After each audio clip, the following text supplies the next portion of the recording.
Bonjour à tous. Bonjour. Comment ça va? Ça va bien. Super. Alors, on se rapproche de Noël, t'as fait tes cadeaux? Et donc, ben non, je les ai pas faits, que je les ai achetés, parce que je les ferai. Ah, quel humour. Bah, ça commence très fort. Moins de 5 secondes. Arrête. Donc, d'accord, t'as trouvé les miens? Ah bon, si on doit sur les cadeaux? Ah bon? Ah ben, heureusement qu'on en parle. On verra.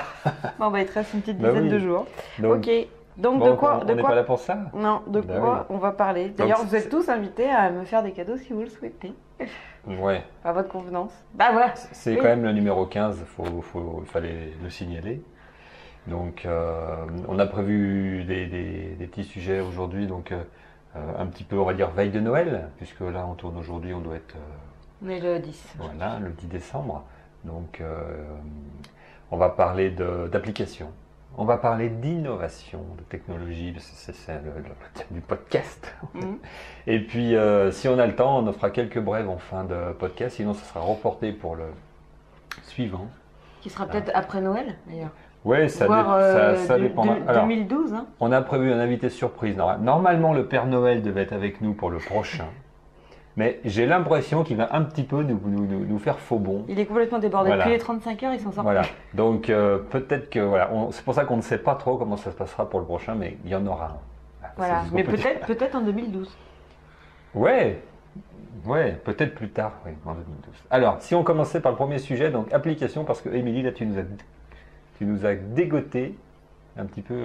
Ouais. Alors moi, j'ai trouvé l'application qui est complètement en homogénéité avec mes thèmes précédents, que ce soit Pearl Trees ou encore Simbaloo ou tout ça, puisque là, cette fois, c'est une application qui regroupe Tout à la fois. C'est un système d'exploitation, un navigateur. qui regroupe non, comme son nom l'indique, The Cookbook, qui regroupe en fait les recettes de cuisine. Ah oui, c'est vrai que c'est Donc, du même tonneau. Au lieu d'avoir. Bah non, mais parce que par exemple en Pearl Trees, effectivement, je m'étais fait un truc cuisine, une perle cuisine. Pour ceux qui connaissent pas, il faut se reporter à l'épisode précédent. Et donc j'avais fait une perle cuisine avec tous les sites, donc 750 grammes, marmiton, etc. Tous les sites que j'allais consulter. Et moi, j'ai ma recette de la tarte au citron meringuée qui est sur 750 grammes. J'ai la recette du pot-au-feu savoyard qui est sur marmiton. Oui, c'est Bref. difficile cette vie. Donc, non, mais c'est une perte de temps et il se trouve que moi, je n'en ai pas. Voilà. Donc, là, avec The Cookbook, en fait, on se fait réellement son livre de cuisine. Donc, c'est une application. Il faut pas être déçu parce qu'il y a beaucoup de commentaires. Oui, mais il n'y a même pas de recettes dedans. Non, c'est le principe, en fait. C'est exactement ça. Le mec, C'est le exactement mec a pas le compris. principe. C'est Oui, un bah, scandale. J'ai acheté cette application, il n'y a pas de recette à l'intérieur. donc, en fait, c'est ça le principe, c'est de les faire soi-même. Donc, Mais est-ce que c'est payant? non, alors moi, je l'ai pas payé. D'accord. Mais non, mais pour quelqu'un qui paye. Je sais pas. D'accord. Parce que moi, je l'ai eu, ça m'a été indiqué par Simon, de l'application gratuite là, qui m'envoie tous les jours. Je crois que je suis pas la seule, par contre, je suis Oui, je déçue. pense.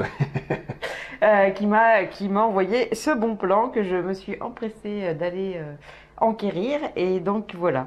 Et du coup, Donc, globalement, c'est une application gratuite. je crois que c'est gratuit n'as pas payé. tout le temps. Je crois. Mais si c'est pas gratuit, c'est pas très cher. C'est forcément pas très cher. Donc il est HD, donc il a un design en fait un peu rétro, etc. qui est vraiment. On montrera qui est des vraiment images ou sympa. on va Oui, faire ça? oui, on D'accord, va ouais. montrer des images. Donc là, actuellement, il y a des images. Voilà, donc le design est sympa, donc ok, j'en dis pas Pas de plus. souci. Mais c'est la clé de la convivialité. Oui. Va falloir que tu t'emmerdes à trouver le carré qui fait la taille de tes doigts. C'est bien fait. Ensuite, le deuxième point fort de cette application, c'est la simplicité. Puisque c'est par des procédés de glisser-déposer ou bien copier-coller qu'on peut faire très, très facilement maintenant avec le nouveau système d'exploitation, puis même le précédent, je crois. Enfin bon, là, c'est vraiment très simple. Moi, j'ai fait des recettes, ça va très vite. Et puis, c'est la troisième fonction qu'on retrouve aujourd'hui partout, c'est le partage. Donc, on peut envoyer ses meilleures recettes avec Twitter. Tout, hein, Twitter, Facebook, etc. Et du coup, après, il suffit de les importer dans son cookbook à soi. Là, on n'a même plus besoin de copier-coller, on importe, en fait, je crois. Attends, si je comprends bien, en fait, J'espère. Si j'essayais de mettre, c'est un marque-page de tous les logiciels de recettes. Non, ça marque pas les pages. Ça t'envoie directement. Tu dis, ma recette de tel truc. Non. Ah non, c'est quoi alors? T'as rien compris. Oui, je pense. Donc on voit les images. T'as pas compris? Ah, bah, non. C'est comme un bouquin. Et tu fais copier-coller. Donc tu copies les ingrédients. D'accord. Tu copies les instructions et tu copies le donc nombre. tu copies, d'accord. Voilà, donc en fait, tu as juste des. Ça fait pas le lien. Ça te fait des emplacements. Tu dois copier. Ça te fait des emplacements en fait. Mais ouais, mais ça évite. En plus, du coup, ça peut marcher sans connexion Internet. Ah. Et donc, on a un bouquin. Donc après, en fait, ça te fait l'architecture parce qu'il y a une interface sympa. Tu vois, tu m'as coupé la parole, t'aurais pas dit. Et on a une interface sympa avec en fait des champs prévus pour rentrer, voilà, ingrédients, instructions, température, durée, nombre de personnes. Et puis ensuite, en plus de ça, le logiciel, forcément, classe les recettes en fonction de... Entrée, dessert, plat, tout ça. Voilà. D'accord. Et on les retrouve rapidement. On a un sommaire qui se fait automatiquement. Enfin bon, des trucs sympas, quoi.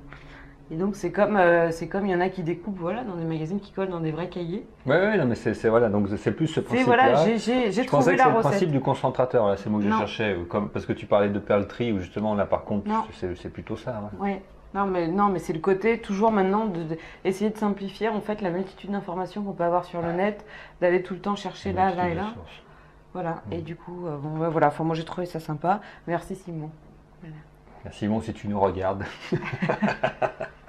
Ok, bon, c'est fini pour mon point. D'accord. Eh bien, sujet suivant, donc il y aura 2 sujets. Ah, vous êtes gâtés. Ah, quand même. On voit que Noël approche. Voilà, c'est Noël. Donc, il y aura donc sujet d'innovation. Alors, j'ai dégoté, on va dire un petit peu par hasard, en fait, ce truc. Là, ça s'appelle ExoPC. Alors, qu'est-ce que c'est que ExoPC? Donc, ça pense un peu à l'Exomil pour les dépressifs, en fait. Voilà. Pour faire simple, en fait, donc il y a une société canadienne, donc ExoPC, donc c'est exopc.com en fait, si vous allez sur le site, mais tout ça va s'afficher tout à l'heure, ici ou maintenant.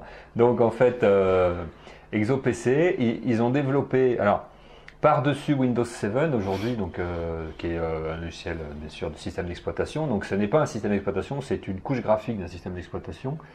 Et adapté aux tablettes. Alors, on va me dire, des tablettes Windows 7, il n'y en a pas beaucoup. Ben oui, il n'y en a pas beaucoup pour principalement 2 raisons, je pense. Hein, c'est-à-dire que tout le monde est parti sur d'autres technologies, donc Android, Apple et autres. J'avais parlé d'autres technologies, Jolly Cloud, etc., Chrome. Et puis, Windows 7, en fait, c'est pas du tout adapté en fait, aux tablettes. Faut dire la vérité. C'est quand même plutôt conçu pour fonctionner à la souris.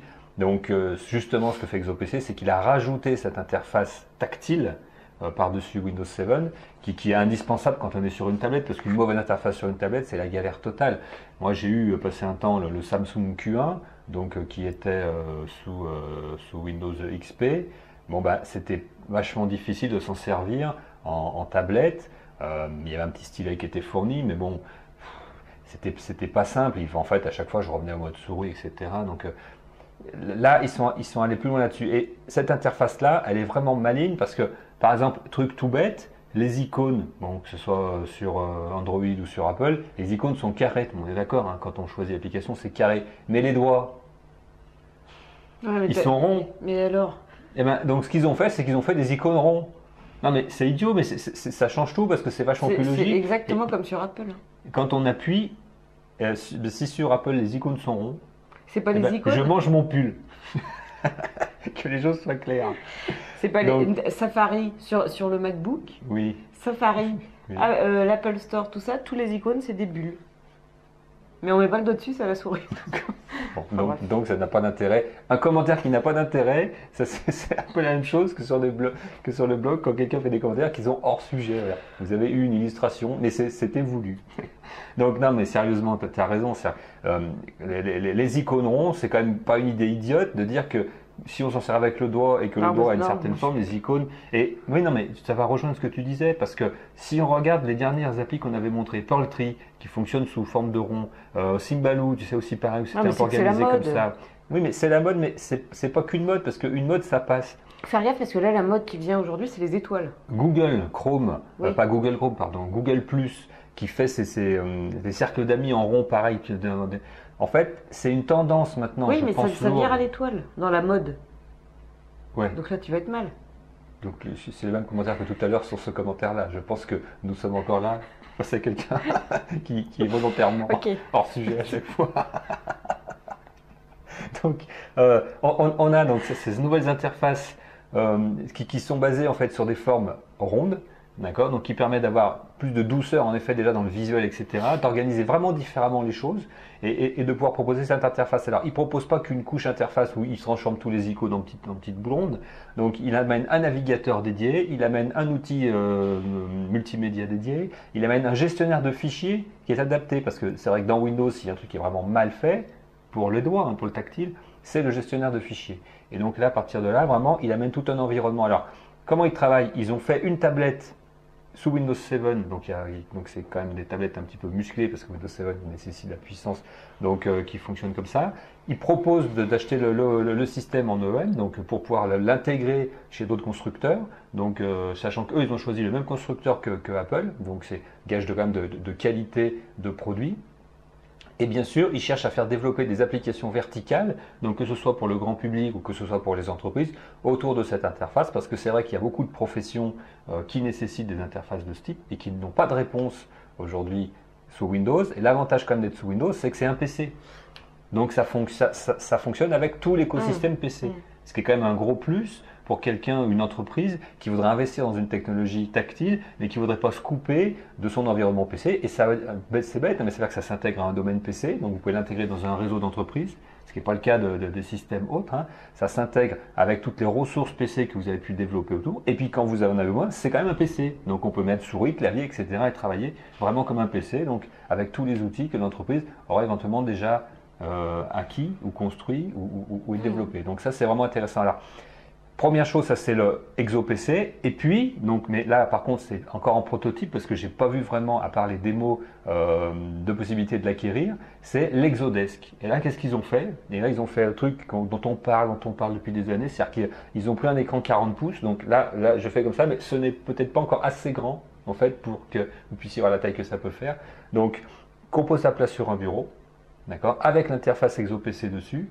On peut mettre des écrans normaux si on le souhaite. Donc en fait, ça se branche bien sûr sur un PC, hein, c'est le principe. Et donc, la partie plan de travail du bureau devient un immense plan de travail virtuel qui permet en fait d'aller travailler toutes ces applications. Et avec l'interface, ils ont mis en place un certain nombre d'outils pour pouvoir piloter l'ensemble de cette interface sur laquelle on peut y travailler normalement, comme on a sur un bureau, ses papiers, ses machins, mais aussi laisser ouvert toutes ces applis. Et ça, c'est top parce qu'on n'a jamais assez de place pour avoir son Outlook, son Word, son Excel, son machin ouvert toute la journée en fait. Et puis à chaque fois, on prend les fichiers. Tu poses tes stylos, tout ça, ça devient ton bureau. Je pense, je ne l'ai pas touché, je pense que c'est ton bureau. Je pense que le verre est assez dur pour supporter quand même d'avoir des choses posées dessus, parce que si on peut rien mettre, ça veut dire qu'il faut se lever pour aller travailler ailleurs. Ta tasse à café, tu la poses dessus. Et ben, si tu as envie, moi je bois pas de café, mais je pense que c'est pas interdit, car je n'ai pas vu ça dans la notice, figure-toi. Donc on a cet environnement, on a l'écran normal devant soi si on va être en mode Windows. Oui, parce que là, jusqu'à présent, avoir quelque chose d'à plat, ça fait penser à la table Surface de Microsoft. Oui. Mais la table Surface, il faut prévoir bien ces 200 kg de matériel, même si maintenant ils l'ont quand même pas mal adapté. Mais la table Surface de Microsoft, finalement, en effet, c'est la même chose, parce que Surface, c'est une surcouche de Windows. D'accord? Ah, puis c'est tout. D'accord? Mais c'est quand même du Microsoft. Et puis, je ne comprends pas pourquoi, parce que ça fait peut-être 3-4 ans que Surface est quand même sorti. Il ne le développe pas davantage au niveau d'application, je pense que c'est ce que tu viens de citer, d'interaction, c'est-à-dire, moi je pense que dans les boutiques, dans les magasins, dans plein d'endroits, il devrait y avoir des tables Surface de partout, alors qu'on en voit très peu. Et la technologie n'est pas chère, parce qu'aujourd'hui, les tactiles, les machins, etc., c'est pas hors de prix. Parce que là, ils annoncent 1 600 $ pour l'Exodesk. Bon ben, c'est pas excessif. Même si c'est vrai que c'est pas donné, mais pour avoir un écran 40 pouces avec toutes les fonctionnalités d'un ordi, 1 600 $ sur son bureau, bah ouais, mais un super PC ça vaut 2 000 €. Hein, si on prend les Sony dont j'avais parlé, les extra plats, les machins, bon bah, moi je trouve que c'est dans les tarifs pour avoir 40 pouces avec toutes les fonctionnalités que ça peut. Et encore, on n'a pas tout exploré parce que je dirais qu'on en est au début que de ça. Et je suis certain que, toujours pareil dans mon idée de toujours être de plus en plus en immersion avec son environnement technologique, c'est évident que si notre bureau était un écran, bah, ça serait le top pour faire tout un tas de choses. Ça veut dire qu'il n'y aurait plus d'écran devant soi, mais au moins qu'il y aurait un tas de choses qui pourraient être faites là. Ne serait-ce que de poser des objets dessus qui pourraient communiquer avec cet écran, je pense, comme un ça téléphone, fait un appareil Surface. photo. Mais bien sûr, mais c'est pour ça que Surface, les gens trouvent ça top, parce que ça fait des trucs qui paraissent évidents quand on le voit. Je pose ma carte bleue dessus, je paye. Ah bon, bah oui, bah c'est simple. Mais seulement, il faut que ça marche, il faut y penser. Voilà. Donc, il faut toujours le back-office derrière qui fait fonctionner tout ça. Voilà un petit peu sur ExoPC. Je suis un peu passionné de ce sujet parce que vraiment, j'ai trouvé ça super. Donc, au niveau tablette, ça ne me passionne pas trop parce que bon, on en a déjà. Et puis, bon, bah, voilà, peut-être ils arrivent un peu tard ou alors vraiment dans des applications spécialisées. Par contre, sur la partie Exodesk, là, je pense qu'il y a encore beaucoup à faire. J'avais déjà parlé des bureaux 3D, j'avais parlé de ces divers sujets. Il n'y a toujours rien de concret qui se fait. Je pense que les constructeurs et les éditeurs freinent sur ça parce que ça complique vachement l'environnement puisque Google a racheté Bumtop et autres machins, mais plus rien derrière, donc ils ont complètement tué le truc. Je ne comprends pas pourquoi. Je pense que le marché est en demande quand on voit comme les tablettes fonctionnent avec le tactile, Apple ce qu'il a fait, le marché est en demande et il n'y a pas d'offre. Et ça, ces petites sociétés qui font ça vraiment, elles ont du mérite d'essayer de lancer ça. Bon, peut-être elles seront rachetées, peut-être elles y arriveront, mais en tout cas, il y a l'idée. Sujet suivant dans la partie innovation. Donc en fait, c'est de l'innovation cette fois hardware et puis software. Voilà, il y a des mots compliqués dans ce podcast. On va faire un petit lexique à la fin. Donc ouais, des innovations hardware et donc qui fonctionnent avec Mac. Par exemple. Ah mais nous avons en plus une démo live. Ça, c'est quoi? D'accord. Donc on le reverra, on montrera je vais faire en Maryse. Hein. Des vraies images. Voici Maryse. Non, donc ça on connaît. Alors, ça tient dans la poche. C'est la souris. C'est très pratique. Oui, mais. Ça ne sert pas à ça, d'accord. C'est la souris Apple qui est super belle. Alors donc il faut savoir que c'est la mienne. Alors, si tu peux éviter de la mettre partout. Donc une souris Apple. Donc bien sûr cliquable, bouton droit, bouton gauche, on ne se rend pas compte. Je me demande s'il y a deux boutons en fait parce que. Enfin bon. Et un scroll imaginaire. C'est-à-dire que tu fais ça et tu imagines l'écran qui bouge. Voilà, non, et ça marche. Donc c'est à la fois tactile. Super. Bon, la souris, c'est top, mais alors c'est pas vraiment une innovation. Oui. Ce qui est innovant, c'est ce petit appareil. Qu'est-ce que c'est d'après vous? C'est en fait la recharge de cette souris. Cette souris en fait de Apple, elle est livrée sur pile. Moi je dis, je suis écolo, c'est hors de question que je jette des piles. Donc voilà, je veux recharger mon appareil autrement. Alors je ne vais pas me brancher sur une prise de courant et avoir une souris, ou pire de tout, avoir une souris avec fil comme tous les nazes. C'est hors de question. Donc je reste avec ma souris sans fil et je prends mon chargeur à induction Mobi. Voilà, donc ça s'écrit pas comme tu l'as écrit, ça s'écrit M-O-B-2-E. J'ai rien écrit. Donc voilà, donc là, alors, ça par contre... Il faut dire, parce que pour les gens, il ne faut pas qu'ils croient qu'on fait des blagues contre nous, pour les gens qui nous regardent, qui comprennent de quoi on parle, nous avons un prompteur de haute technologie en face de nous, donc, qui est donc autour d'une technologie un petit peu innovante, donc sous forme d'une feuille de papier A4 qui est collée au mur, et qui nous donne tous les sujets du podcast. Et donc, j'ai donc moi-même écrit les sujets, le sommaire, et visiblement j'ai mal écrit Mobi. Et ça s'écrit comment? Ça s'écrit M-O-B-E-E. D'accord. Voilà, et non I.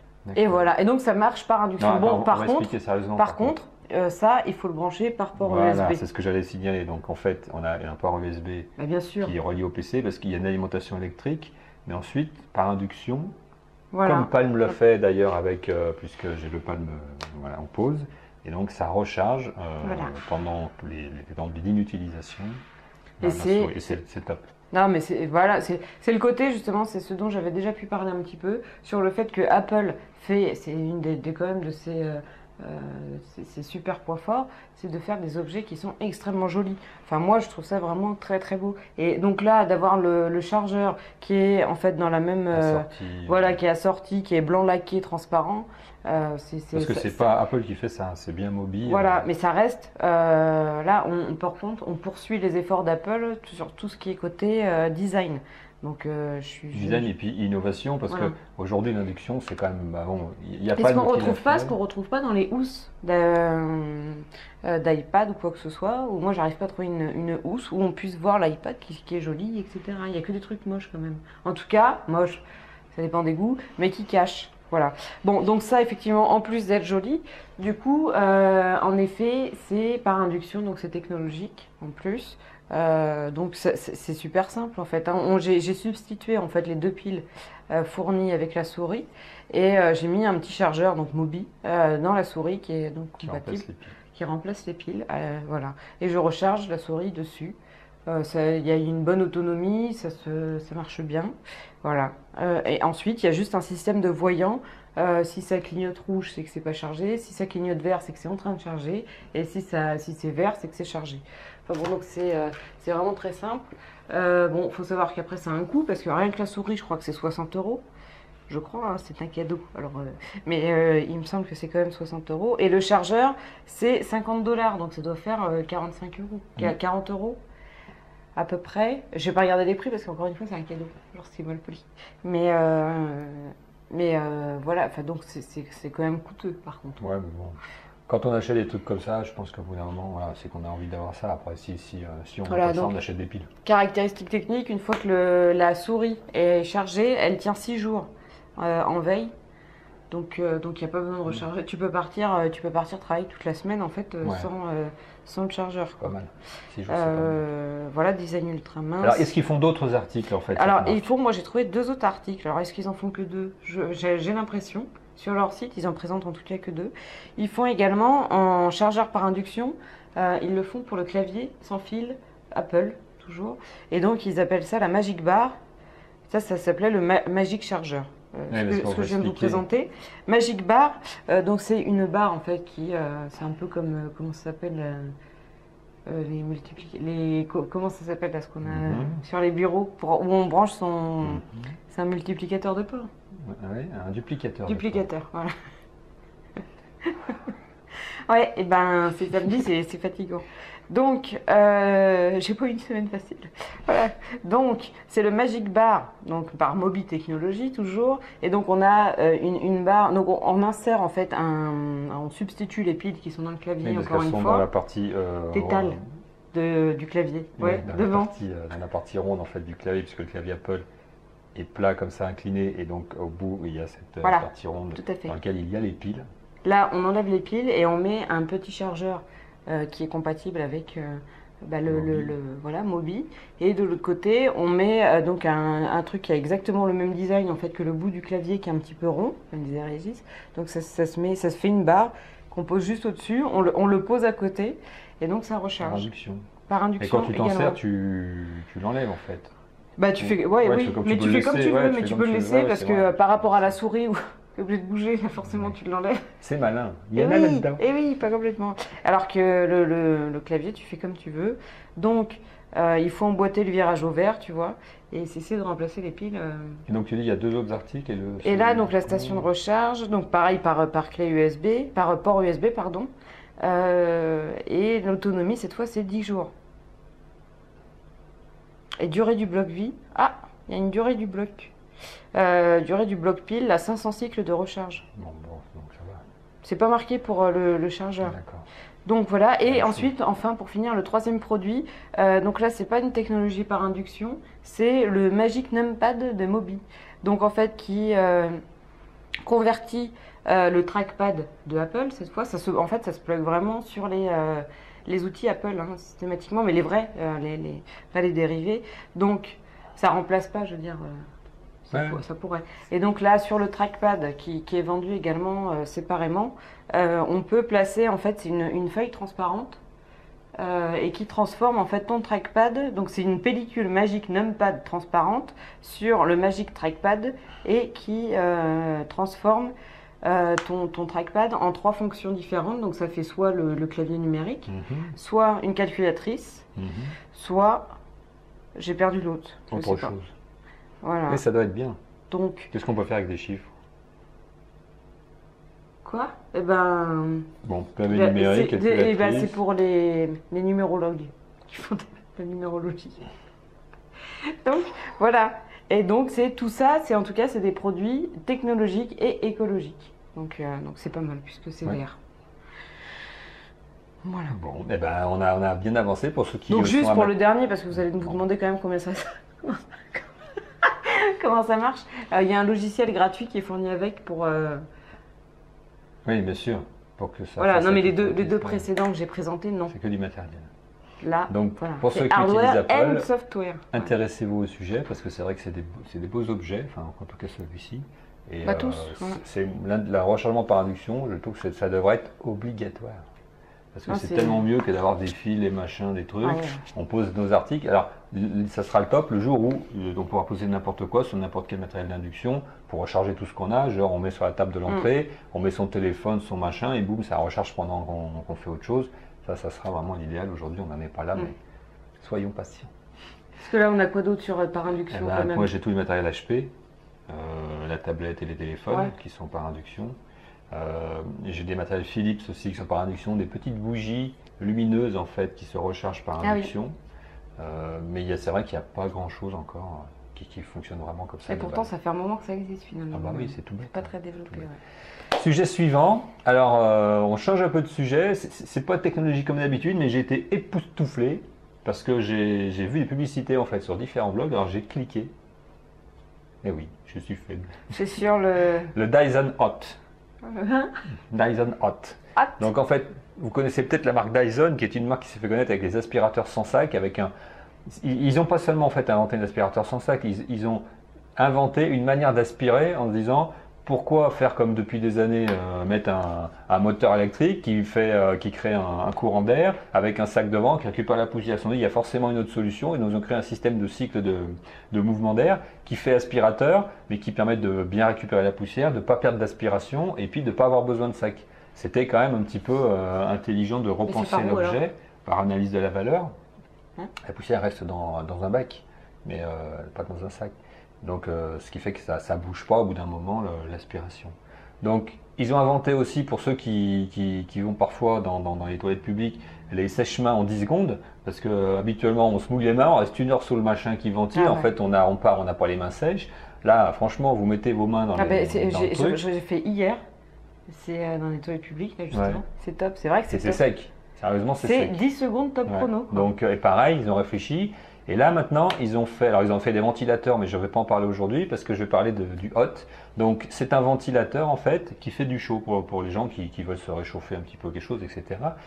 Alors ils ont inventé le ventilateur sans pale d'hélice, c'est quand même un petit peu fort parce qu'ils ont créé le courant différemment. Et là c'est pour la chaleur. Alors là c'est malin parce qu'en fait il y a bien un mouvement d'air chaud qui est créé. En fait, donc il y aura des illustrations. Donc ça a une forme un peu ovale comme ça, et l'air en fait va sortir de manière ovale, mais diffusée sur une large surface.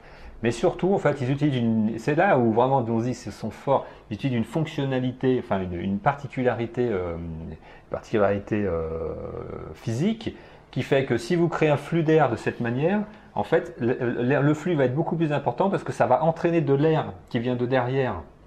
D'accord, qui n'a pas été entraîné par le mouvement, mais qui, du fait de la création de ce flux, va passer à l'intérieur de l'espace, va être chauffé par l'air chaud qui en sort et va pouvoir diffuser plus d'air que l'air qui a été manipulé par le système de ventilation. Est-ce que je suis clair? Non. C'est-à-dire que c'est un peu le principe du courant d'air. Quand on ouvre 2 fenêtres dans une maison, on n'a pas de ventilateur et pourtant l'air va circuler. C'est d'accord? Pourquoi? Parce qu'il y a une différence de pression ou de température entre les 2 pièces. Et bien là, ils utilisent cette fonctionnalité, ils créent la différence de pression et ils chauffent de l'air qui récupère donc par le système de ventilation qui est dans le pied. Cet air est projeté par la surface du Dyson Hot. Et donc l'air qui est alentour, mais en particulier derrière, va être entraîné par ce mouvement et donc faire qu'il y a beaucoup plus d'air qui va être soufflé que d'air qui a été mis en mouvement. D'accord? Et donc du coup, on peut avoir une grande surface chauffée avec une petite consommation d'énergie. Alors bien sûr, comme c'est Dyson, il y a une télécommande, on peut régler au degré pour les machins, etc. Mais est-ce que ça fait du bruit? J'en ai pas. Donc je pense que ça fait du bruit. Non mais je pense que ça fait du bruit parce que quand on fait bouger de l'air, de toute façon, il y a tout le temps du bruit. Oui, mais non, mais parce que moi, c'est ça que j'aime dans les chauffages soufflants, c'est le bruit. Mais 400 €. Donc c'est quand même pas donné par rapport à un ventilateur qui souffle avec une hélice devant une résistance électrique et ça fait du chaud, voilà. Donc c'est quand même un petit peu cadeau. C'est design après comme. Oui, c'est très design. Là, vous l'avez par là, ou là vous l'avez eu. Je sais pas quel moment je vais le mettre, mais oui, c'est très beau. Il y a plusieurs couleurs Mais et c'est ça chouette. vient de sortir, donc ça va se démocratiser peut-être. Oui, mais Dyson, ils baissent jamais trop leur prix parce que l'avantage Mais parce avec, que avec oui, les brevets, c'est que bah, tu peux pas le ouais, copier, quoi. ouais, Donc pendant voilà. plusieurs années. Donc pour le Parce que moment, j'ai vu leur aspirateur, là, justement, Dyson à la Fnac, c'est 400 euros aussi. ouais, c'est L'aspirateur, cher, c'est hein. 400. Je Mais pensais ils pas que sont c'était si garantis cher. très longtemps et puis c'est vrai que c'est très solide. Donc à partir de là, Ouais, voilà. ok. On a le temps pour quelques brèves. Non, je suis pas sûre. Si, j'ai vérifié. On a le temps pour quelques brèves. Alors, non, pourquoi? Parce qu'il s'est passé cette semaine de l'actualité qui moi, m'intéresse et je pense que ça peut intéresser une ou deux personnes. Mais ça fait rien. Donc, c'est WebOS. WebOS, le système d'HP, qui est l'ancien système de Palm qui a été racheté par HP. 3 milliards de dollars foutus en l'air quand même. Donc, 3 milliards de dollars, j'ai bien dit ça. Hein. Foutus en l'air quand même dans cette opération. Arrêté par l'ancien directeur de HP. Remise en cause par la nouvelle directrice de HP qui a décidé en fait cette semaine-là d'en faire un système open source. Alors c'est bien et c'est pas bien parce que l'open source, s'il n'y a pas une communauté, c'est mort parce qu'il n'y a pas assez, etc. Et si c'est pas soutenu quand même par quelqu'un, c'est de toute façon pas viable parce que chacun développe ses branches. Donc visiblement HP a l'intention de soutenir la communauté open source, donc c'est-à-dire de continuer à garder quand même une certaine homogénéité dans l'OS. A décidé d'utiliser éventuellement cet OS dans des futures tablettes. Ils ont annoncé des futures tablettes. C'est évident qu'HP ne peut pas être en dehors du marché des tablettes. Par contre, Mais a c'est priori, pas possible, ils ils ont ne feraient bradé pas toutes de leurs dernières smartphone. tablettes. Là. Ils vont en faire d'autres. De toute façon, tous les 6 Bah mois, alors, il faut tout changer. quel intérêt d'avoir bradé toutes les dernières tablettes? C'était pas la même personne qui a pris la décision. Donc, si elle avait été là avant, elle n'aurait pas pris cette décision. Voilà, c'est ça que ça veut dire. Donc, un constructeur comme HP, comme Acer, comme Apple, comme Dell, etc., il faut qu'il soit dans le marché du tablette parce que la tablette fait partie du marché des PC aujourd'hui. Par contre, est-ce que ça sera, ils font des tablettes sous Windows ou sous WebOS? De toute façon, n'importe qui maintenant pourra intégrer des tablettes WebOS, donc ça sera quand même intéressant. Donc c'était une nouvelle qui était quand même à signaler, parce que pour tous les gens qui vont acheter et brader ces tablettes, il faut qu'il y ait un avenir. Donc il va y avoir une nouvelle version quand même qui va sortir, et ensuite la communauté pourra peut-être faire évoluer le système. C'est une très bonne nouvelle. Voilà. D'autres petites nouvelles en bref. On voulait, on a encore le temps. Chacun comme ça, paf, paf, paf, une idée de cadeau de Noël. Si vous êtes un petit peu à court. Donc, Émilie, alors quelle est ta suggestion de cadeau de Noël? Un MacBook Air Pro. MacBook Air ou Pro? Non, MacBook Air, pardon. MacBook Air. D'accord. Bon, en moins onéreux, parce que bon, je peux concevoir. En moins onéreux, il y a le site, moi que j'aime beaucoup, Régis, je crois qu'il n'aime pas beaucoup, mais Loca, donc en 2 mots, qui fait donc c'est 2 jeunes créatrices en fait, qui sortent d'école basées dans le sud de la France, à Marseille. C'est pas des copines à moi, hein, mais moi j'aime, ah oui, ça aurait pu, c'est pour ça que je le précise, mais non, j'aime bien ce qu'elles font. Et donc elles font des enveloppes pour tout ce qui est électronique, donc les téléphones, tous les smartphones. Donc là, ça se limite pas à Apple. Tous les smartphones, pour également les PC, donc tout ce qui est sacoche, etc., ou housse d'utilisation, elles en font. Ça se développe en ce moment parce que donc ça a été créé il n'y a pas trop longtemps, mais il existe déjà certains modèles. Peut-être c'est un peu plus féminin que masculin, c'est pour ça que moi ça. Mais bon, encore que, hein, à voir.